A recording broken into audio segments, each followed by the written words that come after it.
Hey guys, here's your bite-sized nugget. These are ideas that aren't a full podcast, but still need to be said. I want to talk about a concept I call aging up, but it might even be trickle down.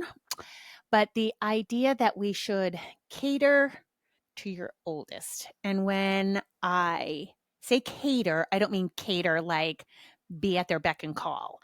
I mean, as far as interests and outings and things to do. So when you have multiple kids, what ends up happening is, let's say you have 3 kids, okay? You have, I don't know, a 6-year-old, a 4-year-old, and then a new baby. Let's just pick arbitrary ages. The baby always takes precedence, right? Because the baby has needs and can't express them. And it's tricky. It gets tricky. A lot of people ask me, hey, how do you potty train? You should do a book on how to potty train with siblings. And I gently say, that's a logistics problem. That's a you problem. Yeah, that's that's not a potty training problem. That's a scheduling problem. And it is hard. It's hard when you have multiple kids and multiple interests. But I'm seeing a thing happen more and more frequently, which is a catering of all family activities to the youngest. So what ends up happening is you have older kids going to the Children's Museum, and you have older kids going to, you know, T-ball games, which aren't all that interesting. Or you have older kids going to do the younger kid activity, and you sort of cater everything. There's no movies that can be watched in the house unless they're suited for the younger kid. And what this does is it upsets the balance. And you need to switch that to focus on your older child, because that child has more language, more needs, more emotional needs, and they need to move on. We need them to not be infantilized. Okay. And I am seeing older kids who then start having behavior problems and resistance, depression, because they are being dragged underage. Yes. Now, does that mean your youngest is going to be exposed to other things that aren't necessarily age appropriate? 100%. This also makes them better people. We all know that last kid, the baby of the family, number one, is usually the most loved, right? It's got all the love from everybody else. Your learning curve has changed. Your oldest is your first pancake, man. They come out a little funky sometimes. And I'm saying that of a parent of one. But what happens is your learning curve has gotten better. You know what not to worry about. You're like, fuck it. Right? A lot of times those kids are already playing with knives by the time they're 3. They just have more, but that's what makes them interesting. And we can't be tied to the same experience for every kid, because every kid is in a different family dynamic. Okay. Your oldest had you and your spouse, and that's it.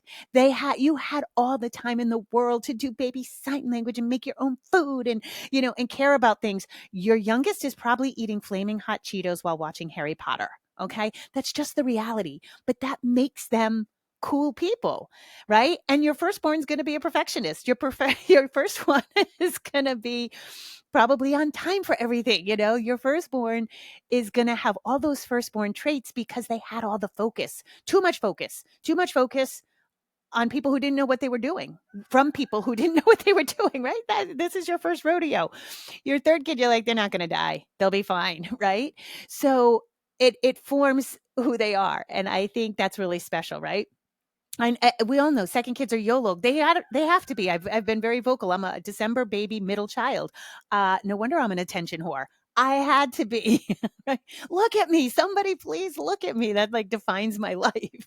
And so, plus somebody remember my birthday. So you also just can't give a fair experience to all your kids. And I remember my sister-in-law was like super upset because she has 4 girls, and she her last one, like, she was done with breastfeeding. She was done. She was busy. She had 3 other daughters. She was busy, and she was like, I feel so bad. I went to 22 months with all of them, and this one I'm at 16 months, and she was crying about it. And I was like, girl, give it up.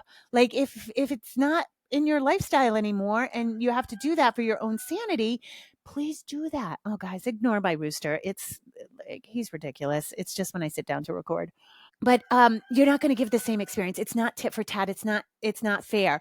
Your youngest is going to have to be in the car while you're driving your oldest to sports and activities. Your youngest is going to have they're going to have to be dragged along to things, and they're not going to get the same exact experience. They're still going to get an experience. They're still going to have childhood, and they may end up knowing things that they shouldn't know, but it's going to make them the cool kid. Like, so I just want to say, don't do that. And I've seen this play out in real life. There were two very good friends that we had when we were homeschooling. Both had 4 kids, and I watched one mom make sure everybody was brought down to the youngest kid level, and I watched another mom bring everybody up to the oldest kid's level.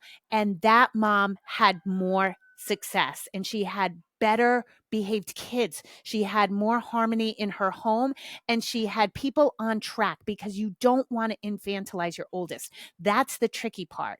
And you're going to build resentment if your oldest is stuck going to the youngest t-ball game instead of hanging out with their friends.